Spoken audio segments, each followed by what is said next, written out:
اگر که شما جز اون افرادی هستین که روتین روزانه خیلی خوبی دارین، صبح‌ها شب‌ها از روتین استفاده میکنین یا تحت نظر بهترین متخصصین پوست هستین ولی بازم اون نتیجه دلخواه رو نمیگیرین، شما باید یه چیز رو چک کنید بچه‌ها، اونم خواب شبانه هست.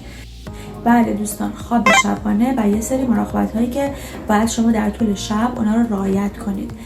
وقتی که ما در طول روز با استرس های محیطی، آلودگی های محیطی و همینطور اشعه های ماورا بنفش خورشید که آسیب های زیادی به سلول های دی ان ای ما وارد میکنن روبرو میشیم، بهترین زمانی که پوست ما بتونه اون آسیب ها رو ترمیم و بازسازی کنه خواب شبانه هست. و اما مراقبت های شبانه، سعی کنید شب بیداری نداشته باشین، وقت خوابتون بین 7 تا 9 ساعت در طول شب باشه.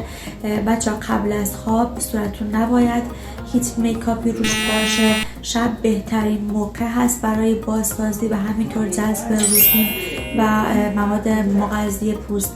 و همینطور سعی کنید قبل از خواب حتما نیم ساعت قبل از خواب گوشیتون رو خاموش کنید، چون همون نور مرئی گوشی خودش باعث پیری زودرس پوست میشه. و چیز دیگه ای که باید رعایت کنید بچه‌ها، موقع خواب باید لامپ اتاقتون کاملا خاموش باشه، فضا کاملا تاریک باشه تا اون هورمون ملاتونین در مغز ترشح بشه که خودش نقش بسیار زیاد داره در جوانسازی و همینطور بازسازی و ترمیم پوست و موی شما.